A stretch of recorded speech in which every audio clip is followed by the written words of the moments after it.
Bismillah ar-Rahman ar-Rahim. English is the easiest language of the world. English grammar is considered to be the most interesting subject. Unfortunately, some students feel that English grammar is a complex subject,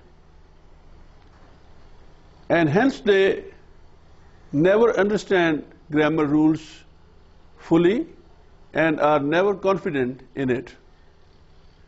But the fact of the matter is that they never study English grammar in a sequence, and they never work hard.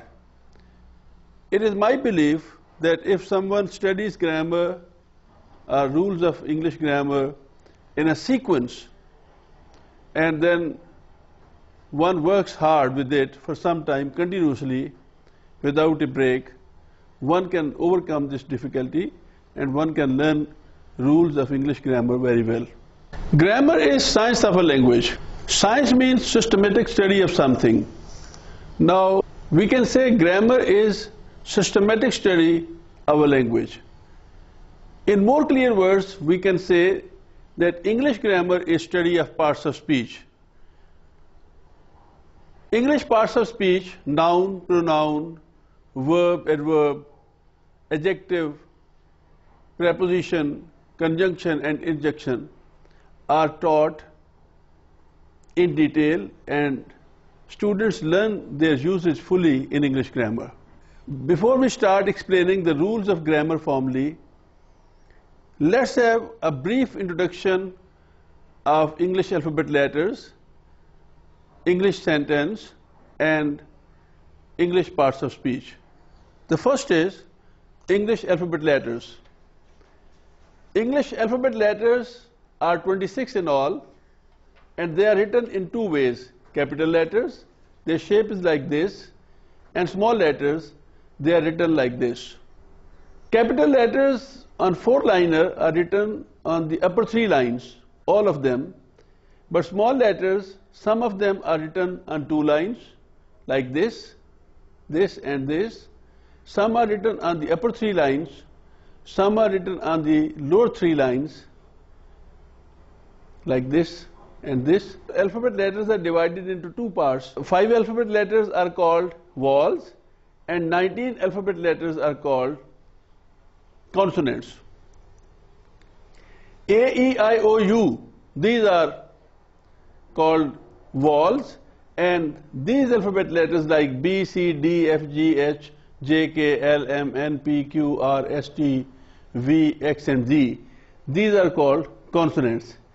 Consonants are sound-giving letters, and vowels are joining letters. Consonants are joined by vowels to make words like this.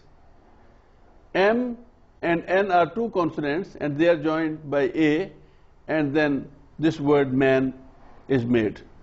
The same way, P and T are two consonants, and they are joined by E, and a word pet is made.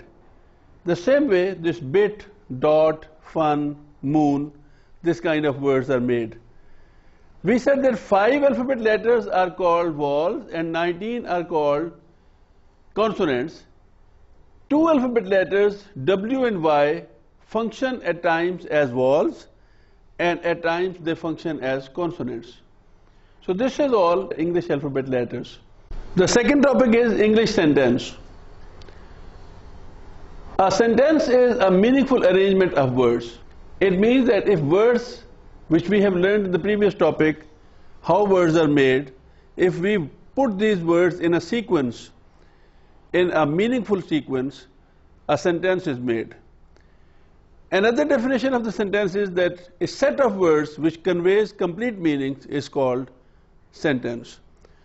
So there should be two qualities in a group of words. One, that it should be written in a sequence so that it should be meaningful, and the other, that it should convey complete meanings to somebody. If we write a sentence like this, Jack and Jill went up the hill to fetch a pail of water, is a complete sentence because it conveys a complete sense. If we write Jack and Jill, these words do not convey complete sense, so it cannot be a sentence. Up the hill These words do not convey complete sense, so it is again not a sentence. A pail of water, it does not convey complete sense, so it is again not a sentence. If we write these words, Jack and Jill went up the hill to fetch a pail of water, the same words in a meaningless arrangement like went, the, Jack, a, pail, Jill, fetch, water, a, and, it cannot be a sentence because the sequence of the words does not convey any sense. Parts of sentence. There are two parts of a sentence. Subject, it is doer of the action, and predicate, it is detail of the action. So in a sentence there are two parts. If we have a sentence like Ali plays football, in this sentence Ali is subject and plays football is predicate. In another sentence, Sarah and Hina run a race.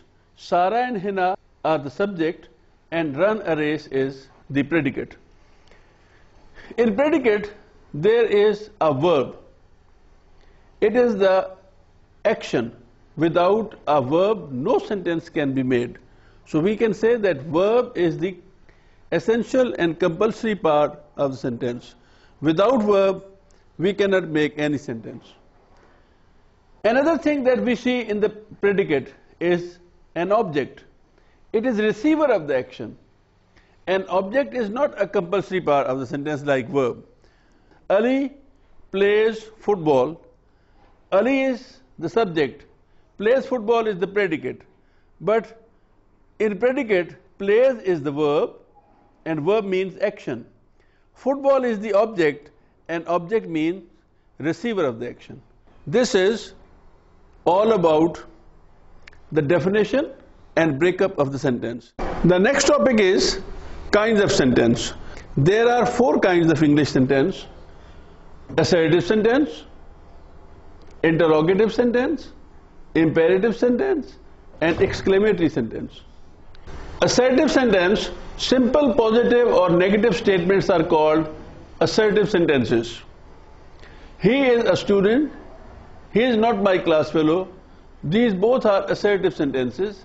One is simple positive statement, the other is negative statement. Positive statements are called affirmative sentences and negative statements are called negative sentences, but both of these negative and positive statements together are called assertive sentences. Number 2 is interrogative sentences. The sentences which are used to ask questions, as are you a student? What is your name? This kind of sentences are called interrogative sentences. Imperative sentences. The sentences which express orders, advices, requests, directions, commands, prohibitions, etc. are called imperative sentences. For example, fetch me a glass of water, please. Polish my shoes. Speak the truth always. And don't make a noise. The first one is a request. The second one is order. The third is advice. And the last is prohibition. The fourth kind of sentence is exclamatory sentence. The sentences which express some sudden or strong emotions, wishes or prayers are called exclamatory sentences. For example, hurrah, we have won the match. It is a sudden expression. What a beautiful flower is it? A strong feeling. May you live long, a prayer. Would that we were in Murray today, a wish. This is all about the kinds of sentence. Bismillah ar-Rahman ar-Rahim. As I have already said, that English grammar is study of parts of speech. English parts of speech are 8. They are noun, pronoun, verb, adjective, adverb, preposition, conjunction, and interjection. So these parts of speech are to be explained in detail, and the students are to learn each part of speech completely, fully, and learn its usage very well. This is all what the grammar is. So let's define what are parts of speech. Parts of speech are that every word in English is given a particular name. All such names collectively are called parts of speech. Every word is given a name, and all such names are called parts of speech. As I have already said, these are 8. Noun. Noun is a name of a person, place, thing, or animal. For example, pen, pencil, phone, Ahmad, Zainab, boy, girl, Islamabad, New York City, country, dog, cow, horse, bird, crow. All these are names or nouns. Pronoun. Pronoun is a word which we use in place of a noun. For example, he, she, it, I, we, you, they, this, that, etc. Number 3 is verb. Verb is a word which shows some action. For example, eat, drink, go, come, weep, laugh, play, sit, study, write, read, etc.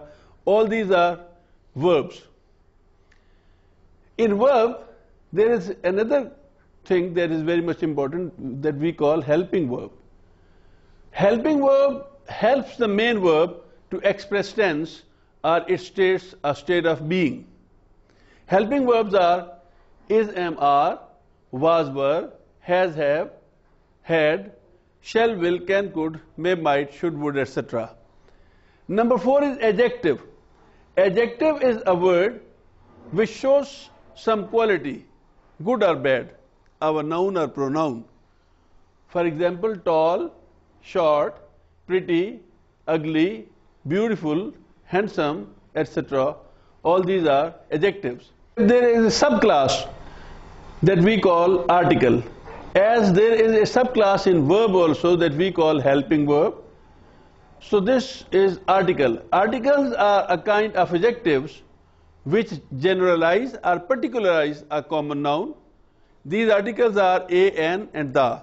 A, an, one kind of article, and the, another kind of article. Number 5 is adverb. Adverb. Adverb is a word which adds some meanings to a verb or an adjective. For example, quickly, immediately, fast, slowly, sincerely, severely, hardly, etc. All these are adverbs. The 6th part of speech is preposition. Preposition is a word which shows position of a noun or pronoun in time and space. In, on, at, with, of, for, from, behind, in front, over, under, between, among, etc. All these are the prepositions. Number 7 is conjunction. Conjunction is a joining word. It joins words, phrases, clauses, and sentences. As we have said, it joins words, sentences. We know what are words and what are sentences, but what is a phrase and what is a clause is a question. So we have defined here in short words, in a few words, phrase is a group of words within a sentence. And clause is also a group of words within a sentence having its own subject and verb. When we shall study phrases and clauses, I shall define it again and make you clear what is a phrase and what is a clause. The 8th part is interjection. Interjection is a word which shows some sudden reaction or strong feelings. And these interjections are like ah, oh, hurrah, wow, bravo, etc. Now we have to take one by one all parts of speech and learn them thoroughly. Bismillah ar-Rahman ar-Rahim. The next topic of our grammar lessons is noun. Noun is considered to be the most important part of speech, as noun is a name. And when one learns names, one learns everything. If we can name everything all around us, we learn the language. So names or nouns are very important, but in the topic of noun we have to study noun, its definition, then kinds of noun, then gender of noun, and then number of noun. So these are 4 things: definition, kinds, gender, and number. Noun is name of a person, place, thing, or an idea. Table, chair, pen, boy, girl, Amna, Ali, country, city, Islamabad, honesty, happiness, etc. All these are nouns. Kinds of noun. Number one is proper noun. Proper noun is the name of a particular person or place like Ahmad, Islamabad, USA. And common noun? Common noun is a name given in common to all persons, places, or things of one kind. One should be very much aware of this, that the definition of common noun is quite decisive. At times, students say that common noun is name of a common person or place. It is not the fact. The fact is that common noun is a name given in common to all persons, places, or things of one kind. For example, city. For example, boy, girl. So all male children are called boys. This is the word boy is a common name given to all male children of an age in common. Girl. Girl is a common name given to all female young girls. And city is a name given in common to all human settlements. So a name given in common to all persons, places of one kind is called common noun. Countable noun. The noun that can be counted in numbers is called countable noun, like book, pen, bus, etc. Uncountable noun. The noun that cannot be counted in numbers and is measured in some other way is called uncountable noun, like tea, milk, grain, salt, sand. Collective noun. The name given to a group of persons or things is called a collective noun, like class, army, team, forest. Abstract noun. The noun which expresses some state, feeling, or action is called an abstract noun, like pain, love, hatred, beauty, etc. Compound noun. When two nouns jointly make an other noun, it is called a compound noun, like fireplace, classroom. Class is a noun, room is a noun, and these two nouns make another noun, that is classroom, so we call it compound noun. Gender of noun. Gender means sex. Nouns are divided into four categories on the basis of gender. Masculine gender. All male human beings and animals are categorized as masculine gender. For example, boy, man, father, husband, brother, horse, dog, lion, bull, tiger. And feminine gender. All female human beings and animals are categorized as feminine gender. For example, girl, woman, mother, wife, sister, madam, bitch, lioness, cow, tigress. Number three is common gender. Such nouns which are used for both male and female are categorized as common gender. They are friend, it may be male or female, teacher may be male or female, doctor, child, these are called common gender. Neuter gender. All lifeless objects are categorized as neuter gender. For example, table, chair, book, house, etc. So this is all what we call gender of noun. Bismillahirrahmanirrahim. Our next topic in grammar is number of noun. We have studied two important things about noun, that kinds of noun and gender of noun. Now in front of us is number of nouns. It is an interesting and very easy topic to learn. Look at this. Number means one or more nouns. There are two numbers of noun. Singular, it means a noun is singular when it is one or single. Plural, a noun is plural when it is two or more than two. Now, how to make a singular noun plural? There are different rules about it. The first rule obviously is that S is added to the noun. It means that singular noun to make it plural, like book, we add S to it, it becomes books. Pen, pens. Bird, birds. Boy, boys. It is said, but if a noun ends at SH, CH, O, double S or X, then ES is added to the noun to make it plural. It means that the last letters of the noun should be SH, CH, double S, or O or X. For example, dish, it becomes dishes. We have added ES to it as it ended at SH. Bench, it ends at CH. So we will add ES to it and it will become benches. Mango, it ends at O. So we will add ES to it, it will become mangoes. And class, it has ended at double S. So we will add ES to it and we'll make it classes. So dish, dishes, bench, benches, mango, mangoes, class, classes. If a noun ends at Y, it means that the last letter of the noun is Y, like country, body, lady, city. So the last letter is Y, and before Y is a consonant. Letter before Y is a consonant, not a vowel.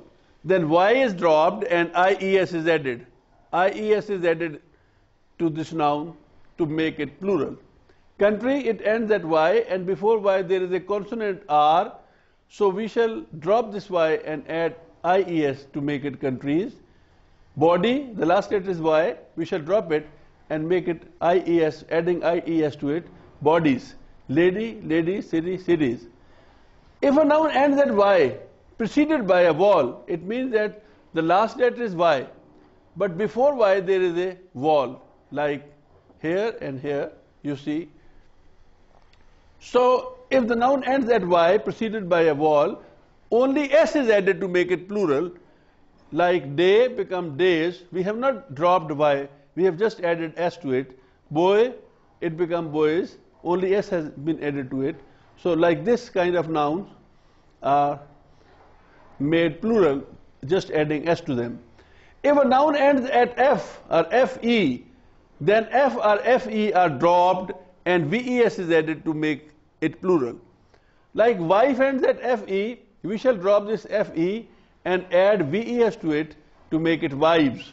Wolf ends at F, we shall drop this F and add VES to it and make it wolves. Calf ends at F, F is dropped, VES is added, calves. Knife, FE, the last letters are FE, so we shall drop FE and add VES to make it knives. So wife, wives, wolf, wolves, calf, calves, and knife, knives. But if a noun ends at double F, double OF, or IEF, only S is added to a singular noun to make it plural. In roof, it ends at double OF, so only S has been added, it has become roofs. Cliff, double S are the last letters, so we add only S to it, cliffs. Chief, chiefs. Handkerchief, handkerchiefs. Some nouns make their plural by changing their inside vowels. Like in tooth, double O is changed and double E is put. So tooth becomes teeth, foot becomes feet, and mouse becomes mice. Some nouns remain the same as singular and plural, like fish and sheep. Some nouns seem to be singular, but they are plural in reality. Like people, it looks like singular, but it is plural. Gentry, jury, cattle, hare, all these are plural nouns. Some nouns seem to be plural, but they are singular in reality, and they are physics, mathematics, statistics, politics, scissors, glasses. These nouns are in fact singular, but they look like plural. So this is all about our first phase of the grammar, that is the introduction, before we start the chapter of verb. We have to discuss the next topic, and that is the pronoun. Bismillahirrahmanirrahim. As grammar study of parts of speech, we have studied parts of speech, introduction to the concept of parts of speech, and we have also studied something about noun. It means the kinds of noun, gender of noun, number of noun. Our next topic obviously will be pronoun. What is a pronoun and how do we use it? Pronoun is a word which is used in place of a noun. For example, he, she, it, I, we, you, they, this, that, what, which, all these are pronouns. A pronoun cannot be used unless the noun in place of which the pronoun is to be used has once been mentioned, it means that one cannot use pronoun in the beginning of the conversation or in the beginning of an essay, a paragraph. One is to use first the noun and then pronouns will be used for it. Like this, if we say that he is a good student, he is my class fellow, he is the class monitor, his father is a doctor, I like him very much. So this is not correct. First of all, we have to use a noun for it. That we shall say that Ahmad is a good student. Now we can use all pronouns like he is a very efficient boy, he is my class fellow, he is the monitor of the class, his father is a doctor, and I like him very much, etc. So a pronoun cannot be used unless the noun for which it is to be used once been mentioned. Kinds of pronoun. Personal pronouns. Personal pronouns are the pronouns which stand for persons, like he, she, it, I, we, you, they. And personal pronouns have further three kinds. One is called subjective personal pronouns. Subjective personal pronouns are used as subjects in the sentences. He, she, it, I, we, you, they. These are subjective. Objective personal pronouns. Objective personal pronouns are used as objects in the sentences. For example, him, he becomes him, and she becomes her, I becomes me, we becomes us, and they becomes them. It means that when a pronoun is used as subject in the sentence, it is like this, he, she, it, I, we, you, they. But if it is used as an object in the sentence, it is like this, him, her, me, us, them. Possessive personal pronoun. Possessive personal pronouns show possession or ownership. My or mine, his, her or hers, our or ours, your or yours, their or theirs. Number two is demonstrative pronouns. That the pronouns which are used for pointing to the nouns going before are called the demonstrative pronouns. There are two kinds, this, that, and the plural of this is these and those. Plural of that is those. So this is this, that, these, those. Interrogative pronouns. The pronouns which are used for asking questions are called interrogative pronouns. For example, where, who, whose, when, why, how, what, where. And distributive pronouns. The pronouns which are used to refer to a person or thing one at a time are called distributive pronouns like either, neither, each, etc. Relative pronouns.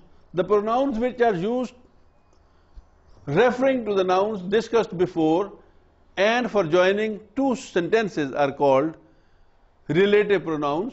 Who, whose, that, which. Reciprocal pronouns. The pronouns which show a reciprocal relationship between two or more persons. For example, each other and one another. Each other is for two people, and for more than two, one another is used. Reflexive pronoun. A reflexive pronoun is formed by adding self to my, your, him, her, as it is myself, yourself, etc. It is also called emphatic pronoun. Indefinite pronoun, it refers to a person or persons or a thing in general way and not to any particular person or thing. Some, many, all, somebody, few, anybody, one, etc. All these are indefinite pronouns. This is all about pronouns, and this is the first phase of our grammar, that before we start the topic of verb, which is the most important topic, we study all these things like alphabet letters, sentence, its parts and its kinds. Then we study introduction to the concept of parts of speech, and then we start studying parts of speech in a sequence. First is noun and then is pronoun. Bismillah ar-Rahman ar-Rahim. The next topic in grammar is verb. Verb is considered to be the most important part of speech, as in verb we study not only the definition and kinds of verb, but also forms of verb, and then verb tenses. All the verb tenses are studied in this chapter, and then in the end we study voice of verb, that is we call active voice and passive voice. So the chapter of verb is very important. The first topic in this is verb, its definition, kinds and forms. Verb is a word which expresses an action. Its kinds are two, transitive and intransitive. Transitive verb is a verb which cannot express complete meanings without a direct object. If we give example here, like kill and buy, he kills, what he kills? Unless we add an object to it, we cannot convey complete meanings. She bought, what did she buy? Unless we add an object to it, we cannot convey complete meanings. Now add an object. He kills a fly and she bought a book. Now the sentence is complete. The second kind is intransitive verb. Intransitive verb is a verb which can express complete meanings without a direct object, like she smiles, he runs. Both these verbs are conveying complete sense. At times it is said that even if you don't add an object, add a subject to this verb, even then you convey complete meanings. Like if we say run, everybody will come to know what we want to say. If we say read, write, smile. So these are very strong verbs. They convey complete meanings without any other help. Forms of verb. Traditionally there are three forms of verb: present, past, past participle. But at times people say there are four. So the next one is present participle. That form is there. But as only ing is added to the first form and this form is made, so traditionally it is not studied, but we have suggested that the students should make all the four forms like this. Now say, second form is said, and present participle is saying. ing has been added to it. Play, played, ing is added, playing. Smile, smiled, and dropping e, adding ing, the present participle form is made, smiling. So the verb which ends at e, when this verb is to take ing with it to make its present participle, this kind of verbs drop the last letter e and then ing is added. Make, made, making, and run, ran, running. Bismillahirrahmanirrahim. Our next topic is verb tenses. Before we start studying the verb tenses, we must know what is a verb tense and what do we study in a verb tense. When we will come to know what is a verb tense and what we have to study in every verb tense, it will be easy for us to follow the concept. What is a verb tense? A verb tense expresses as to when and how an action takes place. When denotes present, past, future, and how denotes continuous, perfect, perfect continuous, and indefinite. It means that a verb tense is either in the past, in the present, or past, or future. Or a verb tense has four conditions. It may be continuous, it may be perfect, it may be perfect continuous, or it may be indefinite. Indefinite means that it is neither continuous nor perfect continuous. So if there is some condition other than these three, we categorize it as indefinite. What do we study in a verb tense? In a verb tense we study five things: definition of the verb tense, recognition of Urdu sentences. If we are studying to translate from Urdu to English, then this will also be studied, that recognition of Urdu sentences of that verb tense. Number three is form of verb, which is used in that verb tense, and number 4 is helping verb that is used in that tense, and number 5 is making of negative or interrogative sentences of that tense. Having this introduction, what is a verb tense and what do we study in a verb tense? Now we can start studying the verb tenses. Bismillahirrahmanirrahim. In our study of verb tenses, our first topic is continuous tenses. My way of teaching grammar is different from others, as others teach tenses tense by tense. That means the present tense is completely taught, present indefinite, then present continuous, then present perfect, then present perfect continuous, and the same way the past and the future are taught. But I teach continuous tenses all together, perfect tenses all together, and perfect continuous tenses all together, as they have many common things within themselves, and in this way students learn the concept easily and thoroughly. So we shall study first of all continuous tenses, and as we have already said that in each tense we shall study 5 things. First is the definition, second recognition, third form of verb, 4 helping verb, and 5 making of negative interrogative sentences. So our first topic is continuous tenses, and the definition of the tense is continuous tenses express action going on in present, past or future.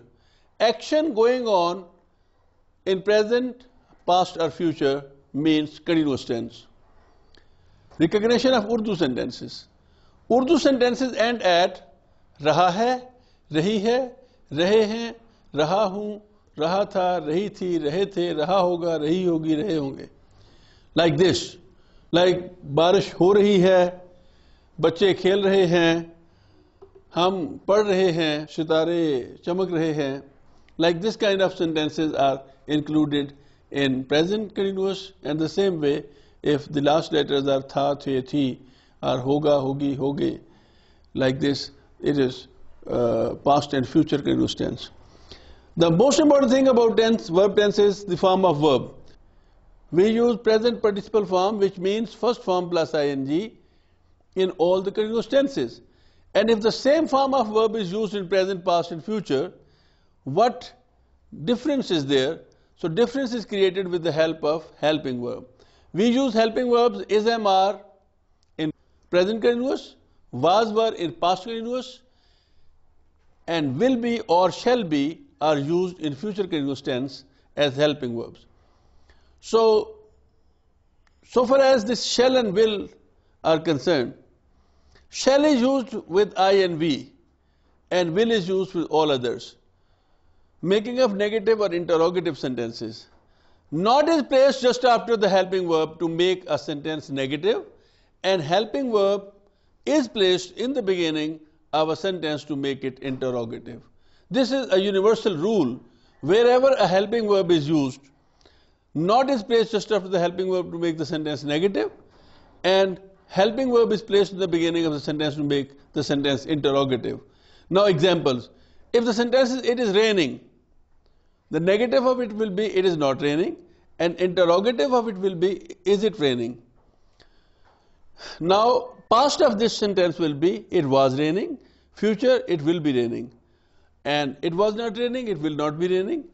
Was it raining? Will it be raining?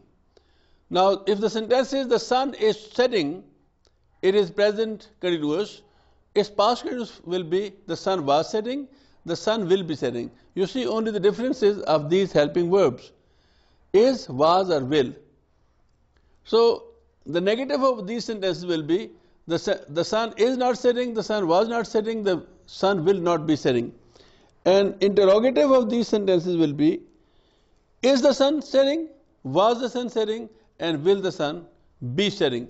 So these are continuous tenses, and we sum up them with this, that continuous tenses, action going on, present participle form of verb, helping verbs is, am, are, was, were, shall be or will be. So this is what we call continuous tense, action going on. Bismillahirrahmanirrahim. As we have studied that in verb tenses we have to study 5 things. definition of the tense, recognition of Urdu sentences, form of verb, helping verb, and making of negative interrogative sentences. And we have studied in continuous tenses that the definition is action going on in present, past or future, and Urdu sentences end at raha hai, rahi hai, rahe hain, raha tha, rahi thi, rahe the, raha hoga, rahi hogi, rahe honge. And so far as the form of verb is concerned, we use present participle form of verb, that means first form plus ing in all continuous tenses, and we use helping verbs is MR in present continuous tense, was were in past continuous tense, and will be or shall be in future continuous tense. The same way we shall study the perfect tenses, that we shall study definition of perfect tenses, recognition of Urdu sentences, then form of verb, helping verb, making of negative and interrogative sentences. Perfect tenses, as the name is perfect, that means complete. So perfect tenses express an action completed in present, past or future. Recognition. Urdu sentences end at chuka hai, chuki hai, chuke hain, chuka tha, chuki thi, chuke the, chuka hoga, chuki hogi, chuke honge. It may not be chuka hai, chuki hai. It may be liya hai, diya hai, kar liya hai, kar diya tha, ho gaya hoga. That means the completion of the action is indicated in this perfect tenses. Form of verb. Past participle form of verb, that means third form of verb, is used in all the perfect tenses.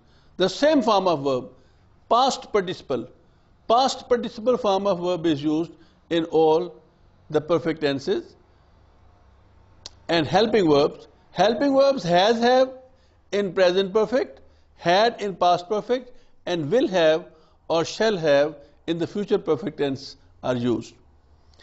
Negative interrogative, I have already said that there is a universal rule that not is placed just after the helping verb to make a sentence negative, and helping verb is placed in the beginning of the sentence to make it interrogative.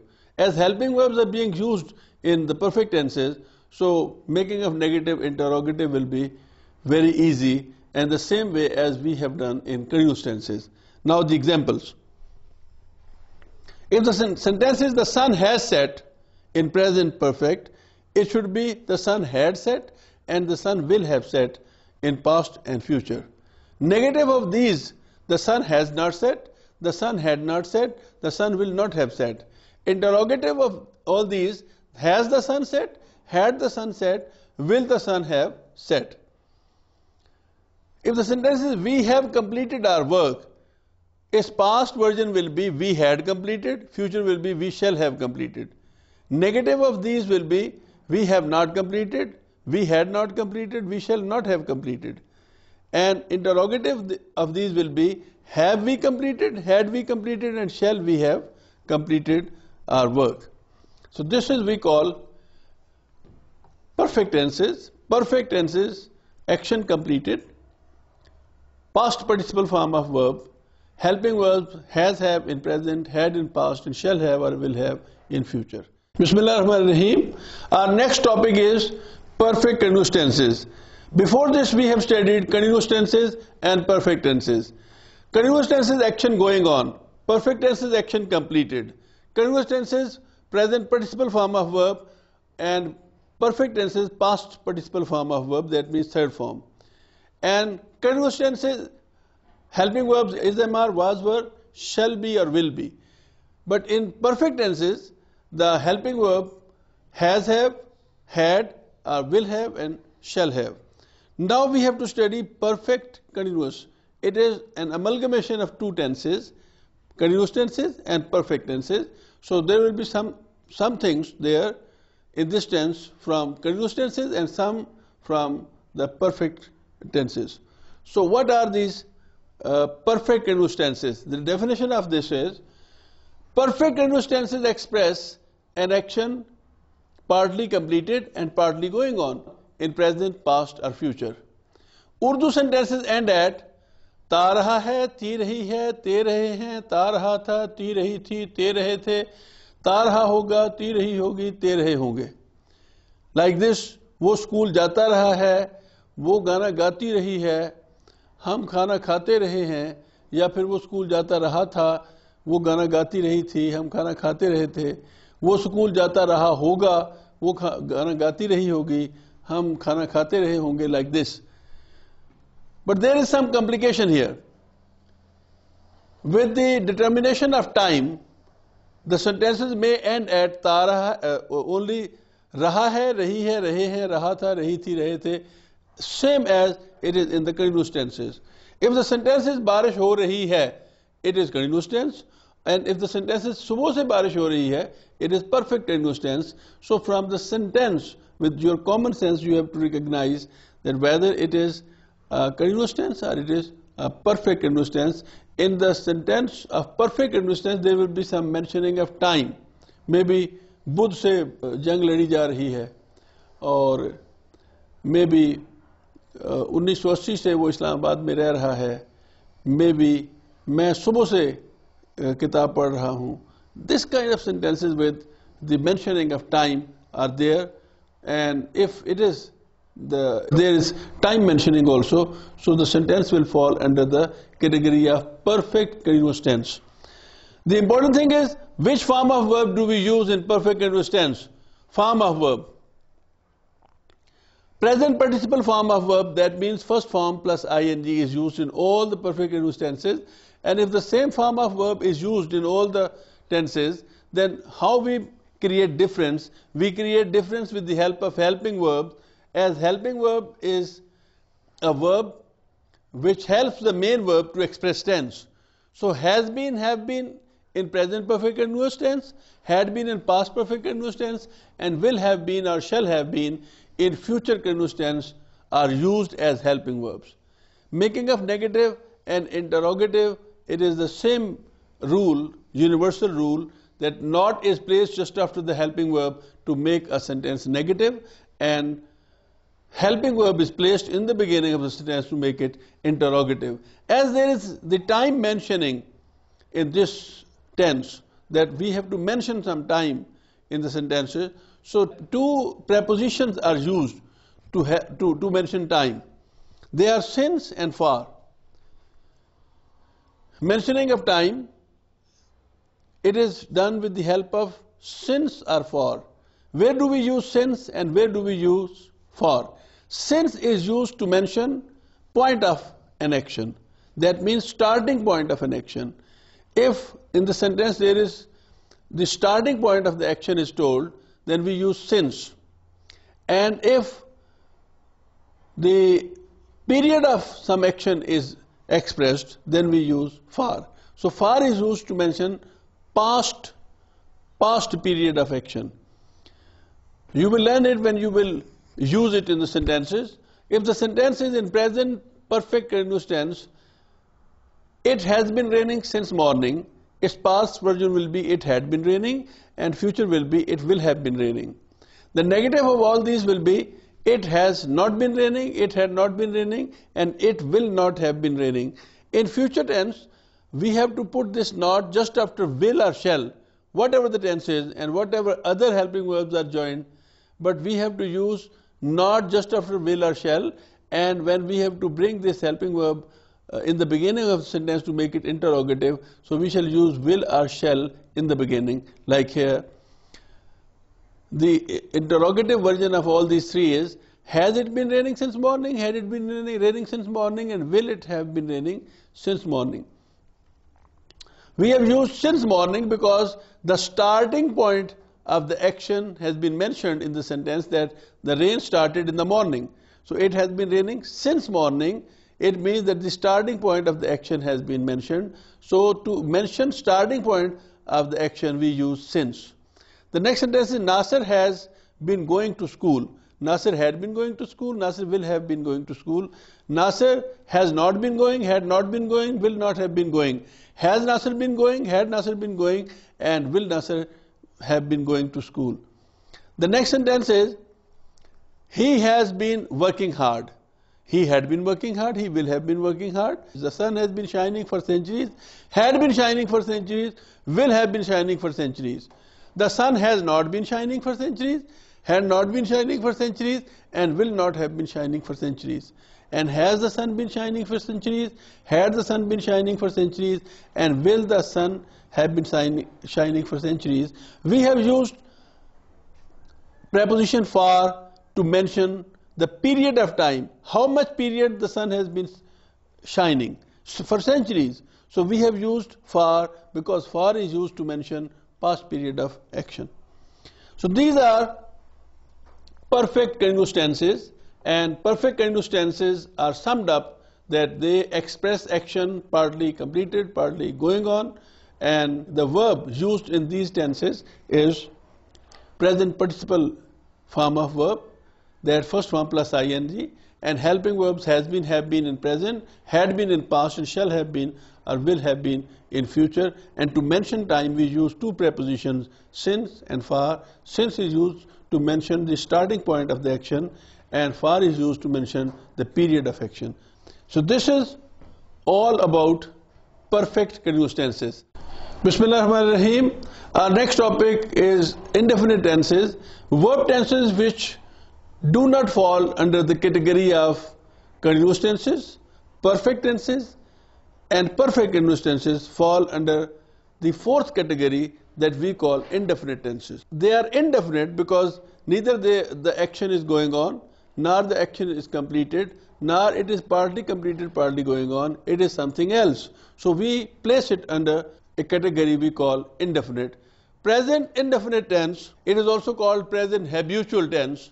Present habitual tense or present indefinite tense expresses daily routines, habits, customs, traditions, and universal truths. So this is very important. It covers at least 25% of our written or spoken English. 25% of our written and spoken English is in present indefinite tense or present habitual tense, because what we talk about, we may talk about our daily routines, our habits, customs, traditions, or universal truths. So at least 25% is in this tense. So it is very important. How it expresses daily routines. Nasir सुबह सवेरे उठता है, वो 8 बजे दफ्तर जाता है, वो शाम के वक्त घर आता है. These are daily routines. How it expresses habits. वो सिगरेट पीता है, वो रोजाना सैर के लिए जाता है. These are habits. How it expresses customs. हम शादियों पर ढोल बजाते हैं, लोग ईद पर मीठे खाने खाते हैं. These are customs. How it expresses traditions. मुसलमान मुर्दे दफन करते हैं, हिंदू मुर्दे जलाते हैं, हम ईद पर नए कपड़े पहनते हैं. These are traditions. And how it expresses universal truths. परिंदे हवा में उड़ते हैं, 2 और 2 4 होते हैं, सूरज मशरिक से तुलू होता है. These are universal truths. Form of verb. Present form, that means first form, is used in the present habitual tense. But if the subject is a third person singular, he, she, it are name of some person, s or es is added to the first form of verb only in simple positive sentences. So this is what a bit complication lies in this tense, that we use first form of the verb in present indefinite tense, but if the subject in a sentence is third person singular, that means he, she, or it, or name of a single person is there, we add s or es to the first form of verb before we use, but only in affirmative sentences, simple positive statements. Making of negative or interrogative sentences. Do not is placed just after the subject to make a sentence negative, and do is placed in the beginning of the sentence to make it interrogative. No helping verb is used in present and past indefinite tenses. So when we don't have any helping verb, we cannot apply that universal rule of putting not just after the helping verb to make the sentence negative. So what do we do in this tense? That we use do not just after the subject to make the sentence negative, and do is placed in the beginning of the sentence to make it interrogative. But the same but lies here again. But if the subject is third person singular, it means that he, she, it are name of a single person. Does not is used to make a sentence negative, and does is placed in the beginning of the sentence to make it interrogative. This is a very, very small complication. One is to just pay a bit attention to it, to learn it, that we have to use first form of verb in present habitual tense and present indefinite tense. But if the subject is third person singular, he, she, it, or name of a single person, we have to add s or es to the first form of verb. The same way we use do not just after the subject to make a sentence negative, and do is placed in the beginning of the sentence to make it interrogative. But if the subject is singular, third person singular, he, she, it, or name of a single person, then does not is used. Keep this thing in your mind that in negative and interrogative sentences, s or es is not added to the first form of verb. Simple first form is used and s or es is not added. Now the examples given here are translated here. Nasir gets up early in the morning. Nasir is a single person and get is the first form of verb. We have added s to it. So we have said Nasir gets up early in the morning, and negative of it is Nasir does not get up early in the morning, and does Nasir get up early in the morning. He goes to the office at 8 o'clock, as he is the third person singular. So we have added es to go to make it goes. He goes to the office at 8 o'clock. He does not go to the office at 8 o'clock. Does he go to the office at 8 o'clock? He returns home in the evening. We have added s to it as the subject is he. So he returns home in the evening. He does not return home. Here we have not added s because it is does not. It is the negative sentence, and we use only s or es in the simple positive statements as it has been mentioned here. So he does not return home in the evening, and does he return home in the evening? He smokes cigarettes. He does not smoke cigarettes, and does he smoke cigarettes? We beat drums. We have not added any s or es here because the subject is we, first person. So it is only with third person singular and not with first person. So we beat drums. We beat drums on weddings. We do not beat drums on weddings, and do we beat drums? Muslims bury the dead, and Hindus burn the dead. And we wear new clothes on Eid. We do not wear new clothes on Eid, and do we wear new clothes on Eid? The birds fly in the air. The birds, because there are so many, so it is fly. We have not added s or es to this first form of verb. The birds do not fly, and do the birds fly? 2 and 2 make 4. 2 and 2 do not make 4, and do 2 and 2 make 4. And the sun rises in the east. The sun rises. We have added s to rise because this is this name of a single body. So the sun rises in the east. The sun does not rise in the east, and does the sun rise in the east? And he goes for a morning walk daily. He does not go for a morning walk daily, and does he go for a morning walk daily? It is very easy and very interesting, but just practice will make you perfect. So keep practicing this tense and see where you have to add s and where you have to add es to the first form of the verb. The next topic is past indefinite tense. Past indefinite tense is also a very important tense, as in past indefinite tense we express daily news, short stories, fables, and historical events. So past indefinite tense is also as important as present indefinite tense. In present indefinite tense, I said that at least 25% of the spoken and written English is in present indefinite tense, and I must say that 25% of the written and spoken English is also there in past indefinite tense. As we express events of the recent past and daily news and stories and fables and historical events in this tense. So let's define here. Definition of the tense is past indefinite tense expresses events of recent past, daily news, stories, fables, and historical events. Examples are given here. वो लाहौर गया, हमने खाना खाया, तुमने अखबार पढ़ा. These are events of the recent past. सदर ने चीन का दौरा किया, आज बहुत बारिश हुई, हमारी टीम मैच हार गई. These are daily news. शहजादी भेस बदलकर एक गांव में पहुंची, बादशाह ने गुलाम को आजाद कर दिया. These are stories. प्यासा कौवा इधर उधर उड़ा, लकड़हारे का कुल्हाड़ा पानी में जा गिरा. These are fables. और पाकिस्तान 14 अगस्त 1947 को वजूद में आया, बाबर ने हिंदुस्तान पर हमला किया. These are historical events. So events of the recent past, daily news, stories, fables, and historical events are expressed in past indefinite tense. So far as the form of verb is concerned, past form of verb, that means second form of verb, is used in the simple positive sentences of the past indefinite tense. Only in simple positive sentences, that means in affirmative sentences, we use second form of verb. But so far as negative and interrogative sentences are concerned, there we use first form of verb. As we don't have any helping verb in past indefinite tense, so how do we make negative and interrogative sentences? We use did not just after the helping verb to make the sentence negative, and did is placed in the beginning of the sentence to make it interrogative. For example, the above sentences are translated here. Wo Lahore gaya, he went to Lahore. Second form has been used, he went to Lahore. But in negative we have used first form. He did not go to Lahore. Did he go to Lahore? We ate food. Eat, ate, eaten. Second form we have used here. But in negative and interrogative we have used first form. He did not eat food, and did he eat food? You read the newspaper. You did not read the newspaper, and did you read the newspaper? The president visited China. Second form of verb. Visit, visited, visited. The president visited China. The president did not visit China, and did the president visit China? And it rained heavily today. Rained, rained, rained. It rained heavily today. It did not rain heavily today, and did it rain heavily today? So we express daily news, historical events, and stories, fables, etc. in past indefinite tense. And if we see these historical events, Pakistan came into being on 14th August. Pakistan came into being, second form we have used.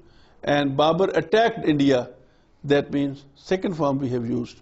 This is what we call past indefinite tense. The last tense is future indefinite tense. Bismillahirrahmanirrahim. A verb tense expresses as to when and how an action takes place. When denotes present, past, future, and how denotes continuous, perfect, perfect continuous, and indefinite. Thus there are 12 tenses, 3 into 4. That means that 4 conditions are there in every tense. That means continuous, present continuous, perfect, present perfect, perfect continuous, present perfect continuous, and indefinite. And I have already explained that the condition which does not fall under these first 3, neither it is continuous, nor it is perfect, nor it is perfect continuous, it is categorized as indefinite. So in these all 12 tenses, the last one is future indefinite tense. The definition of the tense is future indefinite tense expresses an action which will take place in the near future. For example, हम लाहौर जाएंगे, वो खाना खाएगा, नासिर खत लिखेगा, बच्चे शोर मचाएंगे, उस्तानी सबक पढ़ाएगी. This kind of sentences are there, and they indicate the near future. Form of verb, first form of verb is used purely in future indefinite tense, and helping verbs shall, will, or shall are used in future indefinite tense. Shall is used with pronouns I and we, and will is used with all others. As we have used helping verbs in this tense again, so the universal rule will be applied that not is placed just after the helping verb to make a sentence negative, and helping verbs are placed in the beginning of the sentence to make the sentence interrogative. We shall go to Lahore. Shall we go to Lahore? We shall not go to Lahore. Shall we go to Lahore? He will eat food. He will not eat food. Will he eat food? Nasir will write a letter. Nasir will not write a letter. Will Nasir write a letter? The children will make a noise. The children will not make a noise. Will the children make a noise? The teacher will teach a lesson. The teacher will not teach a lesson. Will teacher teach a lesson? And mother will cook food for me. Mother will not cook food for me. And will mother cook food for me? This is all about future indefinite tense. The next topic in the chapter of verb is the voice of verb. We have studied so far kinds of verb, forms of verb, verb tenses, and the last topic in this chapter is voice of verb. What is voice of verb? We are going to study about it. In the beginning of the chapter, we have studied that there are 2 kinds of verb. One is transitive verb and the other is intransitive verb. Transitive verb is a verb which cannot express complete meanings unless a direct object is added to it. Now the transitive verb has 2 voices. One is active voice and the other is passive voice. Let's see what are they. As we have said, a transitive verb has 2 voices, active voice, passive voice. Voice of verb shows whether the subject in a sentence does something or something is done to it. Active voice. A verb is said to be in active voice when the doer of an action is the subject of the sentence. Tipu writes a letter. Tipu is subject and Tipu is the doer of the action. Here Tipu, the doer of the action, is the subject of the sentence, so the sentence is in active voice. Passive voice. A verb is said to be in passive voice when the receiver of an action is subject of the sentence. For example, a letter is written by Tipu. Now the receiver of the action, object of the action, is placed at the place of subject, so it is in passive voice. Here, a letter, the receiver of the action, is the subject of the sentence, so the sentence is in passive voice. The important thing is how we can convert a sentence in active voice into passive voice is the most important question. Now, let's learn it. Change from active voice into passive voice. A sentence with the transitive verb can be divided into three major parts. Tipu writes a letter. Tipu is subject, writes is verb, and a letter is object. While changing a sentence from active voice into passive voice, the following changes take place. 1. The subject of the sentence becomes its object and the object becomes its subject. This is first change that we do, that subject will go at the place of object and the object will come at the place of subject. Number 2, before this change, if the subject is a subjective form of pronoun, it is changed into objective form of pronoun, and if the object is an objective form of pronoun, it is changed into subjective form of pronoun. What is that? If the subject is he and it is to go at the place of object, it will become him. And if the object is him and it has to come at the place of subject, it will become he. So this change will be there. He is turned into him, she into her, I into me, we into us, they into them, you remains the same, and it remains the same. The next change is preposition by is placed before the object. The next change is before by, third form of the verb is placed. And the next change is that between the subject and the third form of the verb, helping verb is placed according to the following table. If the sentence in active voice is in present indefinite tense, while converting into passive voice, the helping verbs is or am or are used. If the sentence in active voice is in past tense, helping verbs was, were. In future indefinite, will be or shall be. In present continuous, is being, am being, are being. In past continuous, was being, will be being. In future continuous, shall be being and will be being. And in present perfect tense, has been or have been. In past perfect tense, had been, and in future perfect tense, shall have been or will have been. So only these indefinite tenses, continuous tenses, and perfect tenses are converted into passive voice. So far as the perfect continuous tenses are concerned, they are not converted into passive voice. So this is the way that we convert sentences from active voice to passive voice. Let me explain it once again. These explanations are to be followed with this sentence. Number 1 was that if the sentence is Tipu writes a letter, how do we convert it? A letter, the object, Tipu, the subject, writes verb. So this is what is the sentence in front of us. We exchange the places of subject and object. That means Tipu goes at the place of object and a letter, which is the object, comes at the place of subject. Before this, we put by. Before by, we put the third form of the verb. The verb is write, so we'll write it written. Third form of the verb. Now here is a place. It is to be filled by some helping verb. Which helping verb will be placed? If the sentence is in present indefinite, we shall use is, am, are. If the sentence is in past indefinite, we shall use was, were. If the sentence is in future indefinite, we shall use shall be or will be. If the sentence is in present continuous, is being, am being, are being. If the sentence is in past continuous, was being or were being. If the sentence is in future continuous, shall be being or will be being. If the sentence is in present perfect, has been or have been. If the sentence is past perfect, had been. If the sentence is future perfect, shall have been or will have been. As the sentence is in present indefinite, so this place in this case will be filled with is, am, or are. A letter is. A letter is written by Tipu. So this is what is the way to convert a sentence from active voice to passive voice. The topic continues for certain other kind of sentences. The chapter of voice of verb continues because there are certain sentences which traditionally do not fall under the verb tenses, but they are there and they are also converted into passive voice. So we have to study them also. So the topic continues here that while changing an imperative sentence into passive voice, we use the word let in the beginning and the word be in place of by.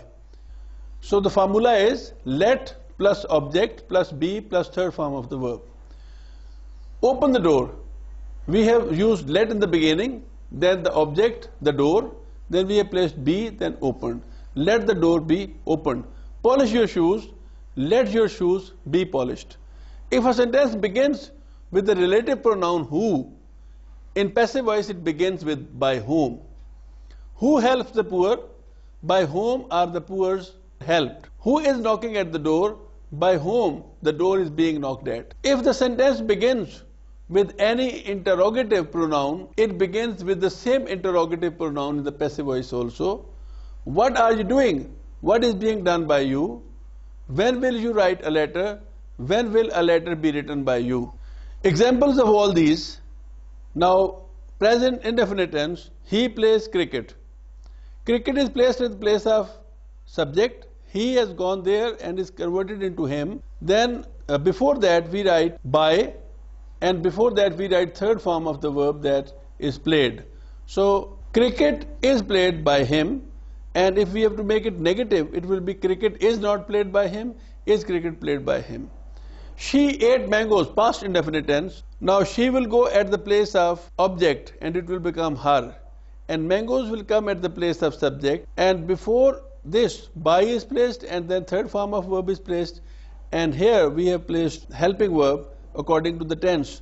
So if the tense is past indefinite, so we use was or were. So mangoes were eaten by her. Mangoes were not eaten by her. Were mangoes eaten by her. We shall read the newspaper, future indefinite tense. We shall read the newspaper. The newspaper will be read by us. The newspaper will not be read by us. And will the newspaper be read by us? They are making a noise. A noise is being made by them. A noise is not being made by them. Is a noise being made by them? You were posting a letter, past continuous tense. A letter was being posted by you.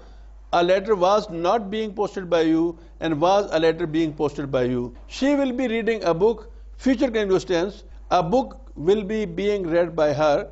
A book will not be being read by her, and will a book be being read by her. I have written a book. It is present perfect.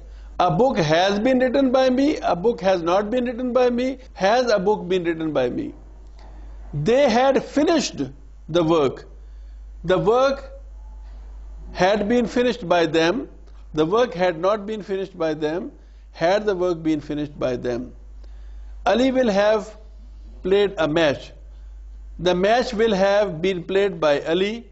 The match will not have been played by Ali. Will the match have been played by Ali? So this is all about active passive voice, that the voice of verb. It may be a bit complex or confusing topic, but it is not as complex or confusing as some people think. It is quite interesting and easy. With practice one can learn it very well, and I have always been saying that practice only makes a man perfect. Bismillah ar-Rahman ar-Rahim. Our next grammar lesson is article. Articles are a kind of adjective which are generally used with common nouns. They are used to generalize or particularize a common noun. They are of two kinds: indefinite article, that is a, an, and definite article, that is the. So these are the articles a, an of one category, and the other category is the, article the. So where do we use article an? Article an is used before a word which begins with a vowel letter, such as an ass, an ear, an inkpot, an owl, etc. Article an is used before words which begin with a silent H. For example, an honest person, an hour. And article an is used before words beginning with such consonants which give a vowel sound. For example, N.S.D.O, N.M.A.Ph.D, N.M.P.H.D, etc. Whereas article A is used before a word beginning with a consonant. For example, a boy, a horse, a mango, a wolf. Not only this, article A is used before words which begin with a vowel letter, but the vowel letter does not give a vowel sound. For example, a university. Now it begins with U, it is a vowel, but here U is not giving the vowel sound. So a university, a European, a one-eyed person. So here one begins with O, O is a vowel, but here it is not giving its sound. So we use a one-eyed instead of an one-eyed. So this is the use of article an and article a, which are called indefinite articles. So far as the use of article da is concerned, that we shall study in the next lesson. Bismillahirrahmanirrahim. Our next lesson is the use of article da. Article da is an important article and it is used at various places. We have to see it.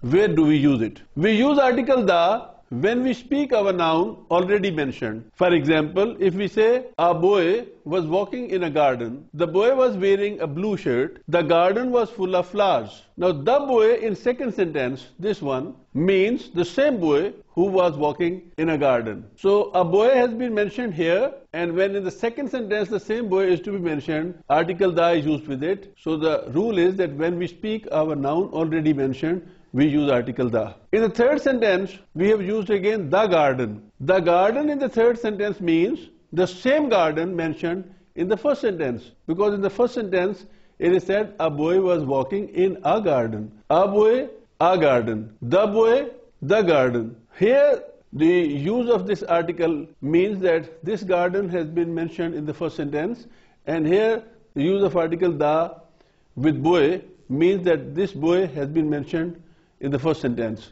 So when we speak of a noun already mentioned, we use article da. We use article da before the names of rivers, seas, oceans, seasons, mountains, holy books, newspapers, states, provinces. For example, we say the Chenab. If we use only Chenab, it will be wrong. Chenab is the name of a river. So the Chenab, the Jehlam, the Arabian Sea, the Indian Ocean, the Himalayas is a mountain range, the Himalayas, the United Kingdom, the Punjab, the Sindh, the Holy Quran is a holy book, the Bible. The Pakistan Times was a newspaper, so it is the Pakistan Times, the Daily Jung, the summer, that is the season. So we use article da before all these, like rivers, names of the rivers, names of the seas, names of oceans, and names of seasons, mountain ranges, holy books, newspapers, states, provinces, etc. We use article da before the name of things unique of their kind, or before the names of the heavenly bodies like the earth, the sun. Saying only sun will be wrong, so you have to say the sun, the earth, the moon, the star. We use article da before the superlative degree of adjectives. Tipu is the tallest boy of our class. Tallest, the tallest. Tallest is the third degree of adjective, and before third degree, we have to use article da. Wasim is the fastest bowler. The fastest. Fastest is the third degree, so before third degree, we have to use article da. We use article da before a singular noun when it is used to represent the whole class. Singular noun is horse, and we say the horse is faithful animal. The horse means all the horses. But we do not use da before man or woman when they represent the whole class. We say man is mortal. If we will say the man is mortal, it will be wrong. So it is man is mortal, woman is not weaker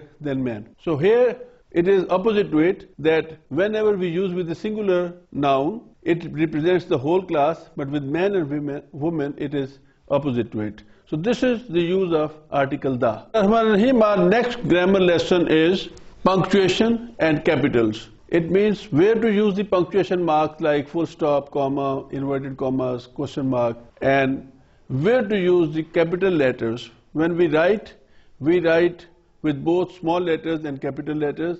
Here and there we use capital letters. But are there any rules to use them? Or it is our sweet will wherever we like to? No, it is not our sweet will. There are very, very strong rules for this. and one is to follow them. Let's see what are the rules of punctuation and capitalization. Punctuation means use of certain marks and stops as to make the readers clear about what is being written. The most common punctuation marks are the full stop, the comma, the question mark, the inverted commas, and the apostrophe. So far as the full stop is concerned, it is like a dot at the end of the sentence, and full stop shows the longest pause. It is used at the end of an assertive, negative, or an imperative sentence. So it is used at the end of assertive or imperative sentence. Negative is part of assertive sentence. So as example is given here, Ali is a student, full stop. He is not my class fellow, full stop. And please open the door, full stop. So assertive sentences like this and this, and imperative sentence like this get a full stop at the end of them. So far as comma is concerned, it is like this. So comma shows the shortest pause. It is used to separate nouns, pronouns, phrases, clauses in the sentence. For example, the light has 7 colors like red, blue, green, etc. So we have separated this red, blue, green, yellow with comma. And he, she, you, and Ali are friends. So he, she, and you are separated with use of comma. These were nouns like red, blue, green, yellow, separated with a comma. These are pronouns. And now a phrase. Jack and Jill, in an attempt to fetch a pail of water, fell from the hill. So Jack and Jill, comma, in an attempt to fetch a pail of water, a phrase separating with the comma in the beginning and at the end, fell from the hill. The actual sentence is Jack and Jill fell from the hill. But this phrase has been added here, and in the beginning and at the end of the phrase we have placed a comma. So this is why we say that a comma is used to separate nouns, pronouns, phrases, and clauses. Third is the question mark. Question mark is like this. It is used after the question in direct narration. It means that when a question is asked in direct narration, then putting a question mark at the end is compulsory. For example, what is your name? Question mark. So if one forgets to put question mark here, it will be considered a full mistake. Are you a student? Question mark. Inverted commas, number 4. Inverted commas are like this, and they are used at the beginning and at the end of the actual words of a speaker. They are also used around a quotation in the sentence, a title of a book, topic of an essay, or a poem, etc. The teacher said, inverted commas begin, we are studying English grammar. So these are the actual words of the teacher. So inverted commas have been placed around it. So far as use of capital letters is concerned, where do we use a capital letter? It is said that the first letter of the first word in a sentence is always capital. The first letter of the sentence is always capital. If we start this sentence with Ali, Ali is a student, so A will be capital. And if we start this sentence with he is not my class fellow, H of the he will be capital. If we start this sentence with please, first letter is this. A first word, our sentence is always capital. The first letter of a proper noun is always capital. First letter of a proper noun is always capital. That means proper noun is name of a particular name of a person or place. So like this, we have used here Ali. Within this sentence, he, she, you, and Ali are friends. We have used this word within a sentence, but as it is a proper noun, so first letter of this word will be capital. Number 3 is first letter of the first word in inverted commas is always capital. When we write something within inverted commas, the first letter of the first word within inverted commas will be capital. Here is an example. The teacher said, now this statement is within inverted commas. Okay. I as a pronoun is always written in capital. It means when I means me, I is used as a pronoun, it is never small with a dot on it. It is capital like this. So we must use capital I when it is a pronoun. Bismillahirrahmanirrahim. Our next topic is use of apostrophe. It is an important topic because majority of the people are unaware of the rules of using apostrophe. Whenever they use apostrophe, where they have to use it, they never use it, and where they have not to use it, they are not allowed to, they use it. Let's learn these rules. Apostrophe means that it is an apostrophe S or a lifted comma, and it is used to show that something belongs to someone. For example, Ahmad's book, cat's tail, dog's teeth. It means book of Ahmad, tail of cat, and teeth of dog. An apostrophe is used without another S, with the nouns which already end at S. For example, ladies' bags are placed in the side room. Here ladies means in plural form, many ladies. So when we have to say that all the ladies will put their bags inside room, so we have just to use a lifted comma and not another S here. A 15 days leave is granted. Now here days are 15, so they are so many. Already S is there, so we shall put a lifted comma here and we shall not put another S. Loins paws are soft but deadly. Here loins means many loins. So it already ends with S, so we shall put a lifted comma on the right shoulder of S and we shall not use another S. So it means that a noun that already ends at S will not take another S as apostrophe, only a lifted comma will be placed on its right shoulder. Apostrophe cannot be used with lifeless things. People say table's top is dirty and chair's leg is broken. So this is wrong. We have to say top of the table, or we have to say leg of the chair. Apostrophe cannot be used with lifeless articles. People say university's campus. It is wrong. Campus of the university, because it is lifeless thing. Apostrophe is also used for the measure of time and weight. We can say a kilo's weight, we can say an hour's duty, and we can say a day's leave. It is a day's leave, it means 1 day. So apostrophe can be used here with S. But here it was 15 days leave. So it was a plural of day. So we had to put only lifted comma. But here we have to put S also. Apostrophe is also used for personified characters like death's door, innocence smile, age's horse, like this. An apostrophe is used for contractions in English like don't, doesn't, can't, he is, that is, like this.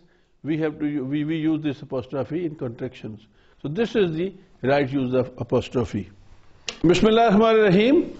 Our next topic of grammar is the use of adjective. What is adjective? We have already introduction of this word or this part of speech, that adjective shows quality of a noun or pronoun. It may be a good quality or a bad quality.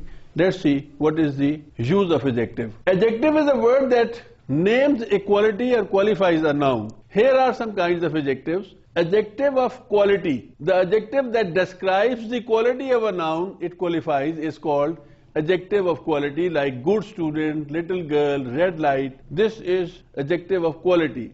Adjective of quantity. The adjective that states the quantity of a noun, it qualifies, is called adjective of quantity. Many boys, a few apples, etc. Adjective of number. The adjective that states the number of noun, it qualifies, is called adjective of number, like 4 boys, second shift, every man, each side of the road, etc. Number 4 is proper adjective. These adjectives are made from proper nouns. Proper nouns means names of particular places or particular people. So from particular places we make proper adjectives, like from Pakistan to Pakistani, from France to French. Degrees of adjective. An adjective has 3 degrees: positive degree, comparative degree, and superlative degree. Positive degree, it simply expresses a quality: rich, wise, good, high. These are positive degrees. But comparative degree means it is used to make a comparison between 2 persons or things. He is wiser than me. We have used wiser. This is comparative degree. And comparative degree can be used only when a comparison is to be made. It cannot be used with a single person. You cannot say he is wiser. You have to say he is wise. But when you have to say that he is wiser than somebody else, then only you can use this second degree. This is better than that. You cannot say this is better. Better than what? She is taller than Shiza. It means that there is a comparison between she and Shiza, and then tall. We cannot say that she is a taller girl. She is a tall girl. But if we have to say this taller, we have to make a comparison. Number 3 is superlative degree. It is used to describe that a person or thing is superior to all. It is not a comparison between the two. It is a comparison among all. As she is the prettiest girl, it means that she is the prettiest person. No one is like her. So the 3rd degree or the superlative degree has been used. And with superlative degree, as we have studied in the chapter of article da is to be used. He is the tallest boy. it means that he is taller than everybody around, so we shall use this third degree, but with third degree we use the article the also. So he is the tallest boy. So this is what is the use of adjective.